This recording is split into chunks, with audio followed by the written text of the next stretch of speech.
শ্রী শ্রী জগন্নাথ দেব তার কাছে আসতে হয় ভিখারি বেশে। যদি জগন্নাথ দেবের কাছে আমরা রাজবেশে আসি বা আমাদের ঐশ্বর্য ভাব নিয়ে আসি, সেটা উনি পছন্দ করেন না। কি বেশে আসতে হয়? ভিখারি বেশে। তো জগন্নাথ দেব তিনি হচ্ছেন ভিখারিদের প্রভু। কাদের প্রভু? তিনি হচ্ছেন ভিখারিদের প্রভু, কারণ তিনি অপার করুণাময়। তিনি এক করুণাময় বিগ্রহ, করুণাময় মূর্তি। তিনি হচ্ছেন পরম দয়ালু। এবং শ্রী শ্রী জগন্নাথ দেব তার যে লীলা, সমস্ত লীলাগুলোই হচ্ছে ভিখারিদের জন্য। কাদের জন্য? ভিখারিদের জন্য। ঐশ্বর্যশালী সমৃদ্ধশালী এক ব্যক্তি ছিলেন, যার নাম ছিল রাজা প্রতাপরুদ্র। তিনি রাজা ছিলেন।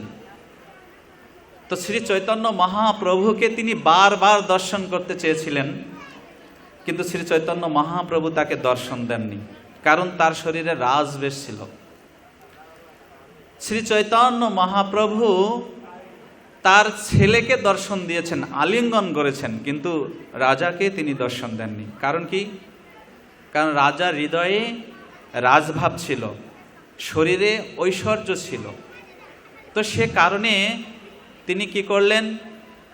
তিনি পরবর্তী সময়ে তিনি রাজবয়স ত্যাগ করলেন। করে তিনি রথযাত্রার সময় তিনি রথের সামনে ঝাড়ু দিচ্ছিলেন। কি দিয়ে ঝাড়ু দিচ্ছিলেন? স্বর্ণ ঝাড়ু দিচ্ছিলেন। স্বর্ণের যে ঝাড়ু, সে ঝাড়ু দিয়ে তিনি রথের সামনে তিনি ঝাড়ু দিচ্ছিলেন। তা দেখে শ্রী চৈতন্য মহাপ্রভু অত্যন্ত প্রীত হন এবং তখন তিনি রাজা প্রতাপরুদ্রকে কৃপা করেন। তো আমাদের ভগবত ভক্তির ক্ষেত্রে, পারমার্থিক চর্চার ক্ষেত্রে অনেক বিগ্রহ আছে। পরমেশ্বর ভগবান তিনি অনেক বিগ্রহ রূপে লীলা করেছেন। অনাদি অনন্ত রূপম, তিনি অনাদি, তিনি অনন্ত রূপে জগতে প্রকাশ। তার মধ্যে তো উচ্চ পদস্থ ব্যক্তিরা তারা কি করতেন? তারা হচ্ছে ভগবানের বিগ্রহের আরাধনা করতেন। যেমন রাধা মাধবের আরাধনা করত বা নারায়ণের আরাধনা করেন। তো উচ্চ মার্গে যারা আছেন, এরপরে যোগীরা তারা তপস্যা করছেন। যোগীরা তপস্যা করছেন, কঠোর তপস্যা করছেন। তারপরে মুনি ঋষিরা তারা যাগযজ্ঞ অনুষ্ঠান করে ভগবানকে লাভ করছেন। কিন্তু সাধারণত এই যে ছোট ছোট নিচু কিছু জাত আছে, তারা কি করে ভগবানের কৃপা লাভ করবে? তারা তো যজ্ঞ করতে পারে না। তারা না পারে ভগবানকে বিভিন্ন ঐশ্বর্যের দ্বারা এবং বিভিন্ন উপদেয় দ্বারা ভগবানকে সেবা করতে। তাদের সেই সামর্থ্য নেই। তো এমনও কিছু নিচু জাত আছে যারা দিন আনে বা ছোট ছোট কিছু কাজ করে, সে কাজগুলো করে তারা জীবন নির্বাহ করে। তাহলে তাদের কি সামর্থ্য আছে যে পরমেশ্বর ভগবানকে তারা প্রীত করবে? তো রাধা মাধবের সেবা করতে গেলে একটা রেস্ট্রিকশন আছে।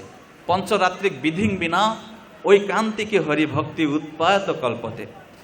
যদি পঞ্চরাত্র বিধিকে অনুসরণ না করা হয়, তাহলে রাধারানীর চরণে অপরাধ হয়। তো ভক্তি করতে গিয়ে ভক্তি মার্গ থেকে তারা পতন ঘটে।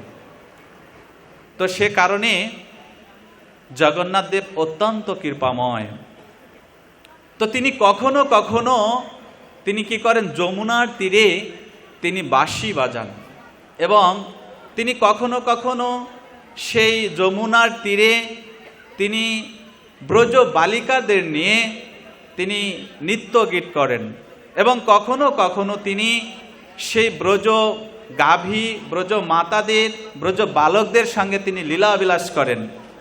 সেই জগন্নাথ দেব, সেই পরমেশ্বর ভগবান যাকে রমা অর্থাৎ দুর্গা দেবীও আরাধনা করেন, যাকে ইন্দ্রদেব আরাধনা করেন, যাকে ব্রহ্মা স্তুতি করেন, তিনি আজকে সেই নীল, সেই লবণ সমুদ্রের তীরে তিনি অবস্থান করছেন দারু ব্রহ্মরূপে, জগন্নাথ বিগ্রহ রূপে। তো শ্রী শ্রী জগন্নাথ দেব তার এই রথযাত্রা অনুষ্ঠানে বা শ্রী শ্রী জগন্নাথ দেব তিনি অবস্থান করছেন সকলের সেবা গ্রহণ করার জন্য। কি ধনী, কি গরিব, কি নিচু, কি উঁচু জাতি, সকলকেই কৃপা করার জন্য তিনি দারু ব্রহ্ম রূপে তিনি অবস্থান করছেন লবণ সমুদ্রের তটে। তো শ্রী শ্রী জগন্নাথ দেব তিনি কি রকম, তিনি সকলকে কৃপা করেন, সকলের মনোভাবকে তিনি তার অভীষ্ট পূরণ করেন জগন্নাথ দেব। তো আজ থেকে 500 বছর আগে শ্রী চৈতন্য মহাপ্রভু তিনি যখন লীলা করছিলেন সেই জগন্নাথ পুরীতে, তখন একটি লীলা সংবরণ হয়েছিল। তো এক ব্যক্তি ছিলেন, তিনি খুব অসহায় ছিলেন, খুব গরিব।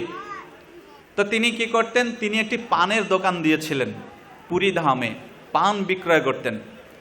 তো তার দোকানের পান খেয়ে সকলে চমৎকৃত হতো, খুব আনন্দ পেত। তো তিনি প্রত্যেক দিন জগন্নাথ মন্দিরে যান, জগন্নাথকে দর্শন করেন।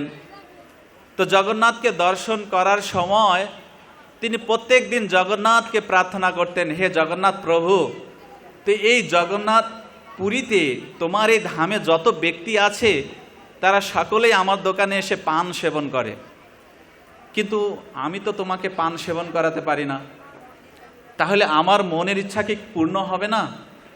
তো তিনি এভাবে জগন্নাথকে প্রার্থনা করেন আর জগন্নাথের শ্রী মন্দির তিনি পরিক্রমা করেন।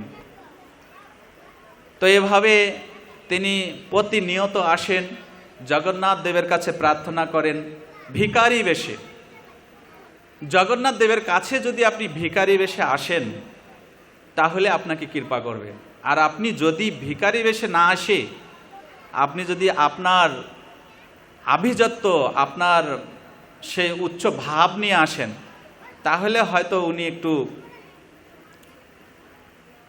তো সে কারণে তো সেই ব্যক্তি তিনি জগন্নাথকে পরিক্রমা করছেন আর বলছেন, প্রভু আমি কি তোমাকে পান সেবন করাতে পারবো না?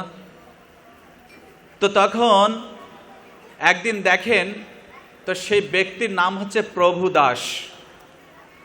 তো জগন্নাথ বলদেব তারা প্রত্যেক দিন সেই প্রভু দাসের গৃহে যান, গৃহে গিয়ে পান সেবন করেন। তো যখন জগন্নাথ আর বলদেব যখন ফিরে আসে, তখন এক ভক্ত যার নাম ছিল বলরাম দাস, তো তিনি প্রত্যেকদিন লক্ষ্য করেন যে এই প্রভু দাসের গৃহে তো দুজন বালক, এত সুন্দর দুজন বালক, তারা প্রত্যেকদিন যাচ্ছে। তো তারা সেখানে গিয়ে কিছু সময় অবস্থান করে আর তাদের ঠোঁট রাঙানো, জিহ্বা রাঙানো এই অবস্থায় তারা ফিরে আসে। কারণটা কি, ব্যাপার কি? তো তিনি বেশ কয়েকদিন অনুসরণ করেছেন। তারপরে তিনি প্রভুদাসকে বলেছেন, প্রভুদাস আমি দেখি তোমার গৃহে রোজ দুজন বালক আসে, তো এই দুজন কারা? তো তখন বলছেন, প্রভু আমি তো ওনাকে চিনি না। তুমি চেনো না, তুমি তাকে প্রত্যেক দিন পান খাওয়াও। তো আচ্ছা, তুমি যে তাকে পান খাওয়াও তারা কি তোমাকে পয়সা দেয়? সে না তো প্রভু, আমাকে তো কোনো পয়সা দেয় না। তো তুমি পয়সা চাও না? যে না, আমিও পয়সা চাই না। কেন? বলছে ওরা যখন পান খায় আর পান খেয়ে যখন আমি তাদের মুখের দিকে তাকাই, তাদের এত সুন্দর রূপ, আর এই রূপ মাধুর্য দেখে আমি ভুলে যাই তার কাছে টাকা চাওয়ার কথা। তো তখন বলরাম দাস বললেন, তুমি এর পরে ওই দুজন বালক যখন যাবে, তোমার কাছে যখন পান খাবে, তখন তুমি তার কাছে টাকা চাবে, পয়সা চাবে। তো তখন বলছেন, ঠিক আছে প্রভু। পরের দিন আবার দুজন গেছেন। তো সে দুজন, বলরাম এবং জগন্নাথ গেছেন। গেলে তারা যখন পান খেলেন, তখন প্রভুদাস বলছেন, এই তোমরা দাঁড়াও, রোজ রোজ তোমরা পান খাও, আমাকে পয়সা না দিয়ে ফাঁকি দিয়ে চলে যাও। আজকে আগের দিনের টাকা, আজকের টাকা, যতদিন পান খেয়েছো এই কয়েকদিনের টাকা তোমাকে আজকে দিতে হবে, টাকা দিয়ে যাও। তো তখন জগন্নাথ বলছেন যে আমাদের কাছে তো টাকা নেই, কালকে দিয়ে যাব। প্রভুদাস বলছেন, না, তোমরা ইয়ং মানুষ, আবার তোমরা টাকা দিতে পারবে না, সেজন্য তোমরা যদি না আসো, তোমরা কিছু রেখে যাও। কি রেখে যাবে? তো জগন্নাথ বলরাম, তোমাদের যে উত্তরীয় আছে, যে চাদর আছে, চাদর রেখে যাও, তারপরে তোমরা পয়সা দিয়ে কি করবে? চাদর নিয়ে যাবে। তো তখন তারা কি করলেন? তাদের চাদর রেখে পান খেয়ে চাদর রেখে চলে গেলেন। পরের দিন সকালে মঙ্গল আরতি হবে, শ্রীমন্দিরে প্রবেশ করলেন। পূজারী প্রবেশ করে দেখছেন যে সেখানে জগন্নাথের, বলরামের চাদর নেই। চাদর কি হলো? নিশ্চয়ই গর্ভমন্দিরে চোর ঢুকেছে, পুরো পুরীতে রব উঠে গেছে। পুরীতে যেন একটা আন্দোলন চলছে, জগন্নাথ শ্রী মন্দিরে চোর ঢুকেছে। আবার রাজার কাছে সংবাদ গেল। তখন রাজা ভাবছেন, তো জগন্নাথ মন্দিরে তো অনেক স্বর্ণ অলংকার আছে, অনেক অলংকার আছে, সেগুলো না নিয়ে চোর কেন শুধু চাদর নিয়ে যাবে? না, অন্য কোনো রহস্য আছে। তো এইদিকে বলরাম দাস তিনি প্রভুদাসকে বলছেন যে তুমি কি সেই বালক দুটোর কাছে পয়সা নিয়েছো? তো বলছে, না প্রভু, পয়সা নেইনি, তাদের কাছে পয়সা ছিল না, আমি তাদের চাদর রেখে দিয়েছি। তো এদিকে তো চাদরের তো রব উঠে গেছে। তখন কোন চাদর? দেখছে যে বলরাম আর জগন্নাথের চাদর রেখে গেছে। তো এখন এই সংবাদ রাজার কাছে গেলে রাজা সর্বনাশ, তাহলে বলরাম আর জগন্নাথ এখন পান খাওয়া শুরু করে দিয়েছে, তো কি করা যাবে? তাহলে এখন জগন্নাথ আর বলরামকে প্রত্যেকদিন পান নিবেদন করতে হবে। তাই পুরীতে পরবর্তী সময় থেকে কি শুরু করা হলো? পান সুপারি নিবেদন করা হলো। সে কারণে সেই লীলাকে অনুসরণ করে আমরা যখন মহাপ্রভুর ভোগ দেই, তখন আমাদের তাম্বুল নিবেদন করা হয়। এবং নরোত্তম দাস ঠাকুর এই তাম্বুলের মাহাত্ম্য বর্ণনা করেছেন। যদিও আমরা আমাদের পঞ্চরাত্রিক বিধিভাবে সেটি আমরা প্রদান করি না, কিন্তু জগন্নাথ পুরীতে এর নির্দেশ প্রদান করা আছে।